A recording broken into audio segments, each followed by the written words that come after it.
And good afternoon. Welcome into a Monday, December 28th edition of Market Talk. I'm your host, Jesse Allen. Great to have you here with us, markettalkag.com. That is where you can find us, our home on the web, markettalkag.com. An interesting Monday in the grain markets. Let's bring in our guest today. He is a senior market advisor with Total Farm Marketing by Stewart-Peterson. Bryan Doherty joins us here today. Bryan, great to have you on the program. Good to see you, and glad you made it through Christmas, my friend. Yeah, thank you, Jesse. My pleasure to be here. And yeah, let's just jump right in.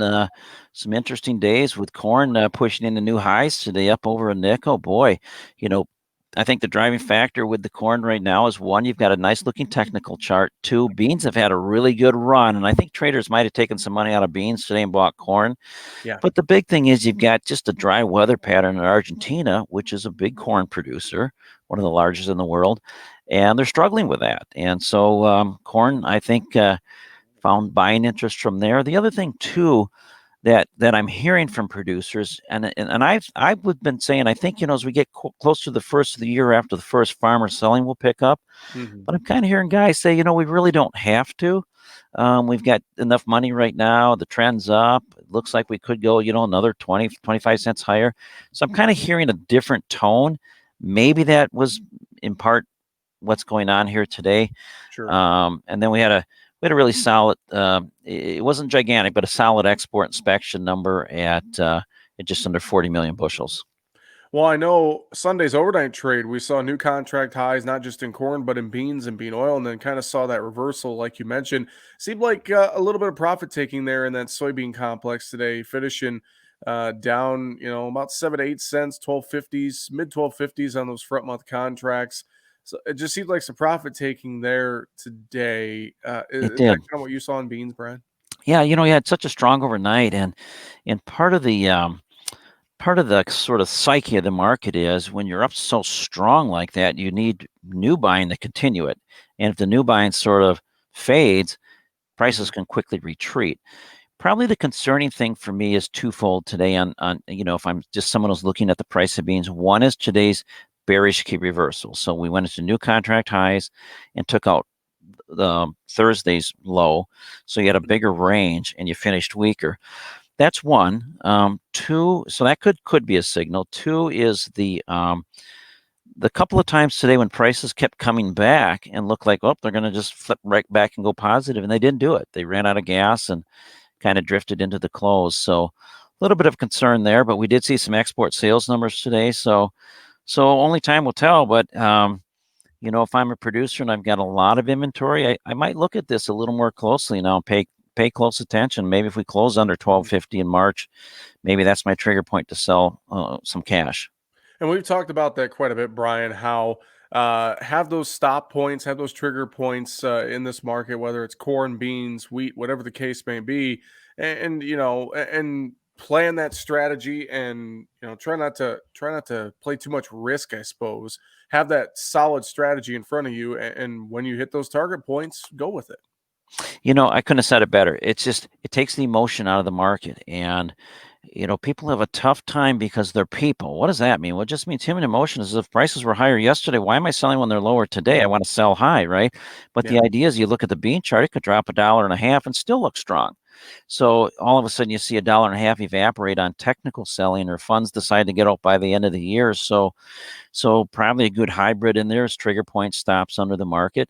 And I really kind of came up dry understanding why beans were maybe lower today. We had some announced export sales this morning to unknown destinations, had a good swing higher going. You got a port strike in Argentina, you got bean oil up, you got meal up. I mean, everything looks strong from that perspective, but yet it tipped over. So something to be, I'm going to say, aware of. Sure. Like you mentioned with that corn market at the open, setting new contract highs there, but you said, a lot of producers don't necessarily have to move any corn right now. But I think if we could continue with these high prices through another holiday week this week and get into 2021, have that report coming up from USDA, if we can maintain some of these high prices in corn, this has got to be a really attractive spot for producers to maybe move some corn. It is. It's more than I think any of us could have wished for several months ago. If I would have said, hey, Jess, your crop wasn't quite as good. It's still 175 bushels an acre. And that compares to last year's 67.5, you'd look at it and go, wow, why are we priced higher than we were a year ago? That doesn't even seem to make sense. A year ago, we had this kind of light test week, all these things in the market couldn't rally. Mm-hmm. So now prices are rallying. So I think the key here is just to accept that, hey, we've got some good prices to work with. The trend is up right now. And you can start doing the same thing like we talked in beans. You can set some target points or sell some corn. Or you say, hey, until it closes back under 450, let's just use that as our trigger point. Mm-hmm.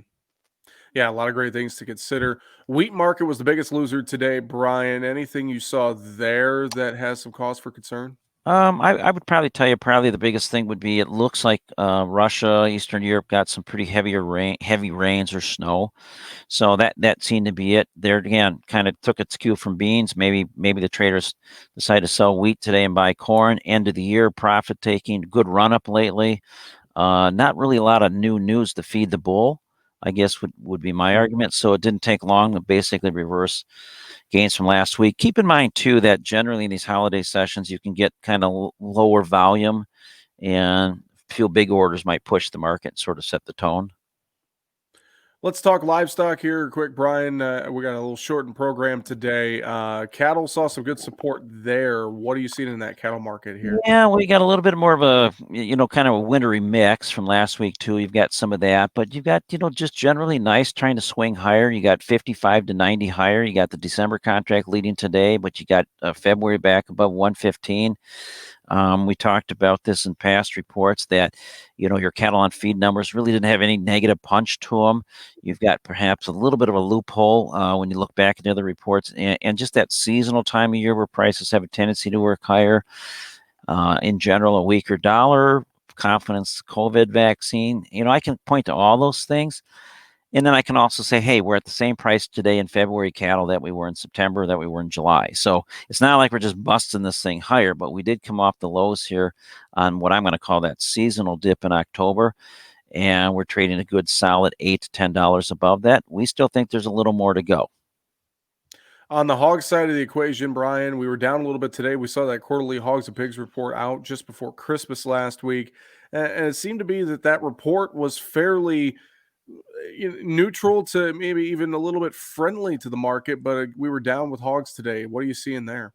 Yeah, kind of an interesting market right now because when you look at hogs, you kind of step back. You had this fundamental picture of, hey, we could really sell a lot of pork overseas, and we have. So you've got that supportive. And then you look up until fall, we've had this, plentiful, cheap, generally good Mm. quality corn around. So well, boy, you'd think all kinds of herd expansion, but the hog producers really got hit hard this last year. And so I think what we're maybe seeing is that, and maybe the market's reflecting that, this herd isn't going to be quite as big as you might have expected otherwise. Um, and I wonder if there's a little bit of caution too on the producer's perspective, thinking that, monitoring this African swine fever, that once it kind of peaked out, that yes, China would probably start to rebuild their herd. Hmm. And so maybe that was maybe a factor that's, if I'm running a hog facility, I don't know if I really want to expand to any large degree. Maybe we'll just try and keep the ship in order this year and see what the next 6 months bring. So you look at these summer months, they picked up a couple of dollars. Let's not lose sight of that. They're still holding good premium. I think producers should there again follow that market with some trigger points or stops underneath. Brian, dairy market real fast. Anything there to touch on for this Monday? Yeah, just put a big G in front of it for government. The dairy market's been certainly the recipient of good news from the government, some good swing higher here, stimulus package, again, food for families, those kind of things there. Word of caution, though, not much of a close today after, really strong looking morning. In fact, you had some negative price activity in the February contract by the day's close down 18 at 1648, well off the high of 1698. I think the production is going to be there. We've had good weather this fall. Again, available feed, good hay crops. I just don't see any reason not to think the production isn't going to be there. So I just think that's a market that really has a tough time arguing itself to get much above $17. In fact, producers should really be looking out for the next 6 to 12 months, thinking about locking in something on a certain percentage, maybe 25%, maybe the 50, or buy a put, maybe lock the cash and buy a call. But the odds of, I think, of a run back into the 20s just doesn't seem to be there. Yeah, a lot of things to consider with all these markets. Any other final thoughts you have for us today, Brian?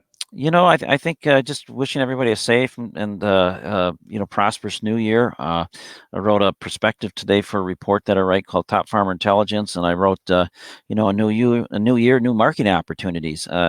Be aware of these things. Don't kind of fall asleep at the switch. Don't overthink it. Just recognize you've got a good recovery in prices. New crop prices are offering good starting points. Really pay attention to where the markets are now, and of course, just be safe. Yeah, We'll get through this. we definitely will. Brian, if people want to reach out to you and get some insight from you and the team at Total Farm Marketing, how can they do that?